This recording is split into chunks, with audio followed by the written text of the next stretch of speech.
Sur quoi tu voulais réagir, l'ami? Ah bah, c'est le fil rouge de la soirée du moment, donc Ouais, sur bien le sûr. conflit avec l'Iran. Du coup, j'écoute là depuis que ça a commencé, un petit peu la radio, un petit peu partout, et je pense que les gens, ils n'ont pas les clés de compréhension du conflit. C'est pas juste un conflit direct Israël-Iran avec les États-Unis. Ce qui se joue, c'est plus profond que ça. Les gens, ils ont oublié que là, le schéma, c'est le même que d'habitude avec les Américains, comme avec la Libye, la Syrie ou autre. Ils arrivent toujours au moment opportun, c'est-à-dire qu'il y a un mouvement de manifestation, le pays est un peu déstabilisé, et c'est à ce moment-là qu'ils attaquent parce qu'ils espèrent qu'avec la guerre, le conflit, ça peut tourner niveau population pour récupérer le pays. Et ça Ils l'ont fait en tourne pas. Ukraine. Et ça tourne pas. Ça tourne Exactement. pas Ça, pour attends. l'instant. Ce que je veux dire, non, pour l'instant, ça prend pas, mais ça a fonctionné par le temps, et ils sont pas idiots de le tenter maintenant, parce qu'en fait, ce qui se joue, c'est plus gros que Iran-Israël, c'est un affrontement des blocs. Là, on parle du nucléaire armement, mais c'est pas l'intérêt premier. En fait, ce qui les emmerde vraiment avec l'Iran, c'est le nucléaire civil aussi. Qu'est-ce que ça veut dire, le nucléaire civil? Ça veut dire la compétitivité, ça veut dire l'Iran qui devient moins cher en production, ça veut dire une puissance qui augmente, et c'est un pays qui fait partie des BRICS. Et ça, il faut pas oublier que maintenant, c'est un affrontement de clans. C'est C'est un le clan américain. affrontement, c'est, on Voilà. veut dire, un remake de la guerre froide. Sauf que là, et ce que tu dis, c'est très très intéressant, peut-être que derrière l'Iran, on peut trouver aussi des pays qui sont dans la BRICS. Mais, mais ils sont en soutien parce qu'en fait, on le voit avec le Venezuela. S'ils interviennent, les Américains au Venezuela, c'est pour s'assurer le pétrole, parce que depuis 2024, il n'y a plus d'accord pétrodollar avec l'Arabie Saoudite. Ce qui fait que les Américains, qui étaient déjà en danger, s'ils ne réagissent pas, ils sont morts. C'est pour ça explique aussi la situation économique de l'Europe. En fait, il Ça y a un explique bloc qui est en aussi train de... le fait, Rani, ça explique aussi le fait Ouais. que faire basculer l'Arabie Saoudite avec des attaques sous faux drapeau peut revoir la position de l'Arabie Saoudite par rapport au pétrodollar. Les Américains ne veulent que le chaos dans cette région pour pouvoir asseoir leur économie, leur stratégie. Est-ce que ça arrange les Américains qui a la paix au Moyen-Orient, par exemple? Non. Alors, Et ça, Israël le sait. Donc Israël utilise pour eux accomplir leur prophétie biblique. Alors, pour le coup, quand on revient, parce que c'est un sujet qui revient beaucoup, pour moi, c'est pas le signe de la troisième guerre. Parce que normalement, dans la troisième guerre, ils seront pas impliqués directement. Là, ils sont trop exposés à Israël. C'est les premiers attaquants. Donc, c'est pas possible que ça vienne de là. Ce qui se joue là, c'est une préparation des blocs, un renforcement, puisque les Américains, pour la première fois, depuis 80 ans, ils sont en danger. Ils sont en danger. C'est pour ça qu'ils mettent la main sur le Venezuela avec un coup incroyable qui sort de nulle part. C'est parce qu'il leur Excuse-moi, faut... Rani, c'est intéressant ce que tu nous dis. T'es au courant qu'aux États-Unis, on commence à parler d'un mot. Quand tu dis sont en danger, non. Les Américains, ils ont passé un autre cap. La population, l'opinion américaine ont sorti un mot interdit qui a traumatisé tous les États-Unis dans leur histoire. C'est le bourbier du Vietnam. Ils ont sorti, on s'est mis dans un bourbier. Bourbier. Alors attends, faut pas oublier un truc, les gens ils oublient, c'est que ce qui a changé, on le remarque depuis un bon moment, c'est qu'il n'y a plus de guerre. C'est pas une guerre, il n'y a plus de déclaration de guerre. Les gens ils n'ont pas noté la différence avec avant. Ce sont des conflits, c'est-à-dire qu'à tout moment on les stoppe et que ça engage de façon limitée. Là tu vois bien, c'est des missiles, il n'y a pas de troupes au sol. Ils ne déclarent plus la guerre, ils sont pas idiots. Ils savent ce que ça engage dans la guerre. Pour moi, c'est des opérations tactiques de bloc. Le Venezuela, c'est sécurisé, le pétrole, les Américains, ils ont une réserve sûre et ils vont l'exploiter. Alors L'Amérique du Sud justement, sauvegarde. Rani, vu que tu es là, je te garde. Ouais. On va regarder une vidéo ensemble, toi et moi, Rani, de Nick Fuentes. Nick Fuentes, c'est un présentateur américain. On va voir ce qu'il nous dit et j'aimerais que tu réagisses et que vous aussi, la room, vous réagissez dessus. We're the superpower. We're the country of 350 million people. We're the country with the $30 trillion GDP. We have the $1 trillion military and the aircraft carriers and the 5,000 nuclear warheads. Why does Israel get to make the decision? Netanyahu picks up the phone and calls the White House and says, well, I've made the decision. We are going to war. You're either with us or not. Obviously, the decision that should have been made, and I said this from the very beginning, if you want peace in the Middle East, Iran is not the problem. Iran is not the problem. Iraq was not the problem. Syria was not the problem. Israel is the problem. Why is there no peace in the Middle East? Because Israel does not want it. Israel will not let any of us have it. We're the superpower. We're the... Alors, Israël la veut pas, je me le répète, Oui. à cause de la prophétie, ne le veut pas. Et les Américains, ça les a toujours arrangé, cette déstabilisation, parce que c'est le pompier pyromane. Donc, on aide à la déstabilisation, mais derrière, on va vendre des milliards d'armes de positions stratégiques et mettre la corde au cou à tous ces pays-là en leur disant « je suis votre grand frère ». Et c'est ce que la France veut faire aussi. La France veut dire « attends, nous, quand on va défendre les Émirats, on y va avec le droit international, on sort pas du cadre international et nous, finalement… » Et Macron, il l'a dit, et j'ai bien aimé quand il a dit, oui, il y a notre économie aussi qui est en jeu. Et c'est tout à fait normal, Rani, non ? Alors, pour moi, la position de Macron, elle reste dans la stratégie de ce bloc, parce qu'elle fait partie du bloc, même si c'est un vassal. Si tu veux, ça c'est un autre sujet encore. Mais l'Europe, elle doit être sacrifiée pour préserver l'intérêt israélien et américain. C'est pour ça que toute l'Europe coule et c'est pour ça qu'on a quelques pays. L'Espagne, tu vois, c'est pas anodin. L'Espagne se positionne contre les Américains là-dessus, mais c'est pas la première décision. Ils sont sortis, par exemple, du marché européen de l'électricité contre tout le monde. Donc déjà, ils prennent leur distance avec l'Union européenne parce que tout le monde sait que c'est un produit américain, justement pour survivre à la descente un petit peu de l'économie américaine et du dollar. C'est pour ça qu'ils sont en train de couler l'Europe. L'Europe, c'est le réservoir pour protéger les Américains contre la montée des BRICS. Donc ça explique l'Espagne et d'autres pays, il y en aura très peu, mais il y a un ou deux autres pays qui suivront aussi parce qu'ils savent qu'ils se font avoir et il y a quelques dirigeants qui vont dire on ne veut pas sombrer avec eux. Mais l'Europe, son but c'est d'être sacrifiée pour préserver les Américains. D'accord, comme ça l'a toujours été. Est-ce que Rani, tu penses que c'est possible que l'Iran, est-ce que pour toi l'Iran est aidé ? Oui, parce que regarde, un truc tout simple, l'hypersonique, c'est des travaux français. C'est Jean-Pierre Petit. C'est des travaux qu'il a présentés en France que personne n'a voulu. On est d'accord. Les Russes en ont entendu parler, c'est eux qui les ont travaillés en premier, c'est pour ça qu'ils sont leaders. Ils ont 10 à 20 ans d'avance sur les Américains en technologie hypersonique. C'est eux qui étaient en pointe et bizarrement on retrouve cette technologie chez quelques alliés, dont l'Iran, des Russes. Et c'est pas possible parce que les travaux, c'est les Russes qui les ont repris en premier. Donc le fait qu'ils aient ces drones-là, et ces nouvelles technologies en fait, c'est ce qui fait que la guerre a changé, qu'on ne peut pas rentrer en guerre comme ça avec ces pays-là. Il n'y a pas de défense contre ces pays encore, contre ces armes aujourd'hui, que ce soit l'avant-garde russe, on a ces drones-là, on a les Zircons, les Kinjal. C'est une technologie que ne maîtrise pas l'Occident. Ceux qui veulent contredire Rami, vous nous appelez indirectement, vous écrivez vos 2 derniers numéros dans la room. Pourquoi tu n'es pas d'accord avec Rani, toi ? Tu nous as appelé en disant t'es pas OK avec lui. Sur ce qu'il a dit, sur ce qu'il disait, en règle générale, en parlant du, attends, faut que je me rappelle de tout ce qu'il a dit parce qu'il y a tellement de trucs qui a été dit. En gros, moi, j'étais pas trop en accord sur certaines choses, genre par exemple sur l'Espagne. En fait, l'Espagne de dire que genre elle s'éloigne de l'Europe, c'est faux. En fait, elle s'éloigne de l'OTAN. C'est pas de l'Europe. L'Europe, c'est l'OTAN, l'ami. Sur l'Union. Non, l'Europe, c'est l'OTAN, oui et non. Tu verras que l'Europe, c'est l'OTAN. Bref. Oui, c'est lié, mais ce que je disais, c'est qu'elle a montré des signes. Elle est sortie d'accord, sans l'accord de la Commission, avec un autre pays, et c'est déjà un signe. Il y a toujours eu consensus, et ils ont toujours appliqué toutes les directives. Là, ça fait 2 ans, 3 ans, Alors, Rani, en gros, Rani, non, mais les gars, le président espagnol, plus gauchiste que lui, tu meurs. L'Espagne a toujours été une nation qui était à gauche. Bref, lui, il a essayé de faire une partie de poker. Il a voulu dire, moi, j'ai dit non, qui décolle pas de chez moi, parce que moi, je suis neutre pour de vrai. Sauf qu'à partir du moment où tu as accepté des bases, tu dois accepter. Eh oui, c'est pour ça que c'est pas logique, et ça serait que dans cette logique-là, c'est le seul indicateur. Pourquoi un pays, Europe, OTAN, affilié depuis longtemps, d'un coup change? Ça vient pas d'un coup. Pour moi, déjà, la partie clivage avec l'Union européenne sur la partie économie, c'est déjà un signe.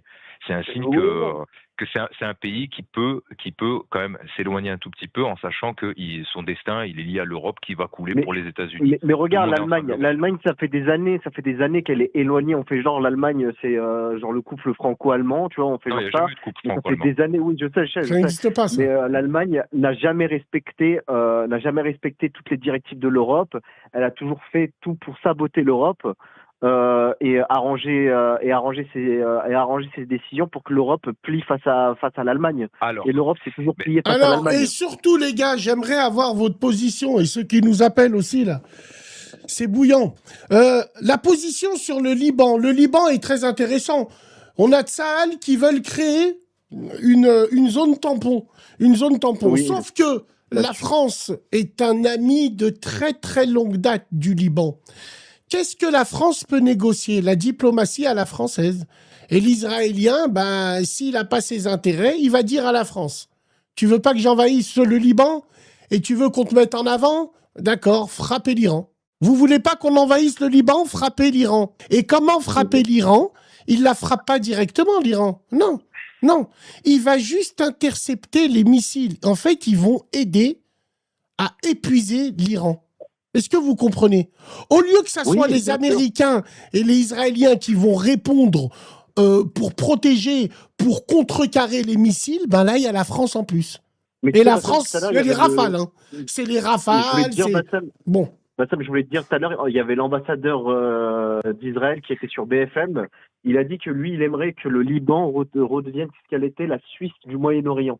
Mm. Tu vois, c'est ce qui a été dit tout à l'heure par l'ambassadeur d'Israël officiellement en France sur BFM. Tout à l'heure, j'écoutais et tout. Il disait oui, nous, on veut que le Liban redevienne la Suisse du Moyen-Orient. On veut que le Hezbollah disparaisse totalement. On veut. Ouais, mais il y a, en fait, ils veulent- ouais, mais il y a aussi des choses où il faut pas, Rani, il y a des choses aussi, il faut pas nous prendre pour des cons. Comme par hasard, le Hezbollah qui a disparu depuis la guerre des 12 jours, là, il y a l'attaque contre l'Iran, il revient direct. Qui c'est le Hezbollah? C'est qui ces gens-là? c'est un proxy. Bah, en fait, c'est un proxy. C'est un proxy qui a été financé par l'Iran depuis au moins 20 ans, même voire plus. Ça fait des années que l'Iran comment on appelle ça, les armes, les subventionne, comme les autres milices les autres milices chiites qu'il y a en Irak, en Les Syrie, Houthis. etc. Oui, oui, oui. Les Houthis. c'est Ouais. ça. Non, mais Maintenant, Gaza, tout de suite. non, mais les gars, Gaza, vous inquiétez pas. Gaza, c'est une affaire pliée. Ah, mais on le sait. Maintenant c'est trop tôt, tu maintenant qu'il y a la guerre en Iran, Gaza aura un meilleur sort, comme par hasard. Si l'Iran tombe, ben comme par hasard, Gaza, il n'y aura plus rien. Il n'y aura plus de Hagra, il n'y aura plus rien. Absolument rien. C'est pas, pour moi, c'est pas la période du redécoupage. Pour moi, encore une Ouais. fois, il y a le bas et il y a le haut. C'est le haut qui se joue et c'est le haut qui est en train de déterminer le bas pour moi. C'est du C'est ça, bloc. exactement. C'est parce que les Américains sont à la traîne avec leurs alliés par rapport aux BRICS. Je rappelle quand même que les BRICS, ils ont dépassé le camp occidental dans le PIB mondial. On peut pas laisser faire. Les Chinois sont inarrêtables. Les Russes sont en technologie militaire. Rani, rien que tu me parles du BRICS, Rani, s'il te plaît. L'Angleterre, officiellement, a dit on va aller à Chypre. Ça veut dire aller rentrer en guerre. On va aller à Chypre, on va défendre nos intérêts en Chypre, et c'est là où peut-être il y a des forces extérieures, ils vont envoyer des missiles pour que Les Anglais l'Angleterre ont des rentre. intérêts dans les pays arabes ou pas? Attendez, juste qui? Les Anglais. Mais Ils les ont des Anglais, intérêts ou pas, eux, dans mais les les pays arabes? Anglais, c'est les créateurs des pays arabes. Les Anglais. Non, mais ça je sais, mais actuellement, aujourd'hui. Bah oui, tu vois, elle en ils ont a encore- tout, elle en a, bien évidemment. Mais maintenant, l'Angleterre, l'Allemagne qui tire des, la France qui se positionne. On va dire que les grandes puissances se positionnent. Pourquoi la Russie, elle dit pas ce qu'elle va faire, et la Chine aussi, Mais la Chine ils fait. communiquent En fait, pas. la Chine, elle fait. C'est Mais la c'est Chine le, fait. c'est le- c'est le cinéma d'apparence, là, que ce soit Macron ou autre, parce que c'est un seul clan. Tout ce qui est russe, Chine, ils travaillent en sous-main parce qu'ils y vont pas Mais directement. oui. Après, nous, on est En fait, encore dans la ils phase donnent des de l'apparence parce renseignements. qu'on doit eux, ils sont très efficaces sur le terrain. Nous, on est encore à la phase de... on essaie de convaincre notre population parce que c'est dans notre camp, chez les Occidentaux, qu'il y a le plus de doutes dans la population. Alors que chez les Russes, les Chinois, les BRICS, c'est des convaincus. Donc, ils n'ont pas besoin de faire cette propagande. Nous, on a encore besoin d'avoir un président qui passe et qui dit, regardez, voilà, je représente la France à l'international, alors que personne n'écoute la France depuis longtemps. L'intervention, on sait où ça va, où ça va aller. Tu Nous, on sais a besoin qui de c'est, convaincre Rani? encore, même côté américain. Rani, tu Oui. sais qui c'est qui va prendre le leadership à la place de la France historiquement? C'est l'Allemagne. L'Allemagne, Alors, comme tu l'as dit, l'Allemagne, oui, bah- c'est les Américains d'Europe. Ils s'en battent les couilles des Oui, accords. mais alors, Ils- attends. ils- Oui, exactement, oui. C'était pour revenir sur tout à l'heure, l'Allemagne qui sabote, l'Allemagne, c'est un pays qui a une position complexe aussi en Europe. C'est-à-dire que eux, ils essaient de défendre leurs intérêts, mais ils peuvent pas les gonfler de maquillage jamais. Contrairement aux Espagnols qui, là, se disent foutu pour foutu, pas à pas. Mais c'est léger, les Espagnols, c'est un soubresaut, ça va rien donner. Mais les Allemands... Mais frérot, tellement l'Allemagne est soumise aux États-Unis, etc., que quand on a su, ils étaient d'accord que l'Ukraine détruise Nord Stream, qui était normalement pour eux un avantage d'avoir du gaz en illimité. C'est les seuls qui bloquaient. Regardez les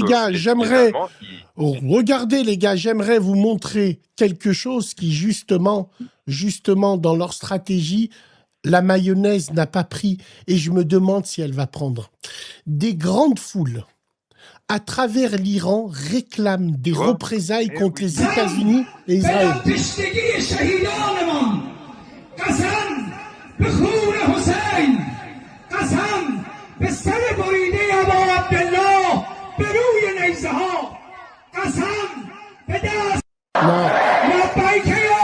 Arrive à un moment, le sentiment patriotique va prendre le dessus, ça va être très compliqué. C'est la tête de ma mère. En fait, l'Occident joue sur l'image de oui, c'est un peuple opprimé, mais en fait, les gens, ils comprennent pas que l'Iran, c'est un pays de 90 millions d'habitants. Ça veut dire que si tu as genre 30% des Iraniens qui soutiennent littéralement le pouvoir, ça fait quoi? Ça fait presque 40 millions. Genre, du sens, genre, en fait, ça 30 millions, ça fait quoi? 15, 20 millions, 30 millions. Ce que je veux dire par là, c'est que les gens, en fait, l'Occident, ils sont tellement dans l'autosuçage de leur fameuse, oui, les mollahs, il faut détruire l'Iran, faut détruire les mollahs, etc., etc. Ils sont tellement dans leur truc en disant, oui, on va libérer la... Regardez, les gars, regardez. Mais bien sûr. Frère, c'est des Perses, ils vont tout nier. Frère, attends, c'est dans leur sang. Hein. Mais moi, ce que je vous dis, c'est que le Qatar, déjà, c'est un allié historique de longue date, et c'est Sarkozy qui a fait beaucoup le travail. Mais par contre, avec l'Arabie Saoudite, c'est mort d'avance, c'est peine perdue, et les Russes et les Chinois sont trop avancés. Peut-être. Pour l'Arabie Saoudite, oui. Il n'y aura pas de gain français là-dedans. On ne va pas venir se proposer à la place des Russes et des Chinois, puisque d'ailleurs, je rappelle que l'Arabie Saoudite s'est rapprochée des BRICS. Il faut partie des BRICS étendus. Donc, oui, non, mais on parlait de BRICSA. Je vous jure qu'on parlait de BRICSA. Il a raison, Rani, quand il dit ça. Oui, on parlait de BRICSA. Ouais.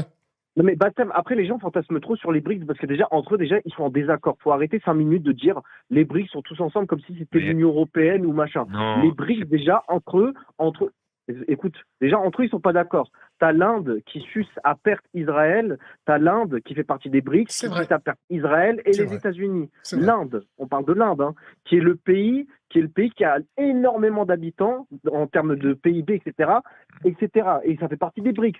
Tu vois, faut arrêter de croire que tous les BRICS sont d'accord entre eux, etc. Les gars, je le jure devant Dieu. Et tout le monde dans la room, s'il vous plaît, vous allez me dire si je suis un fou ou si je suis pas un fou.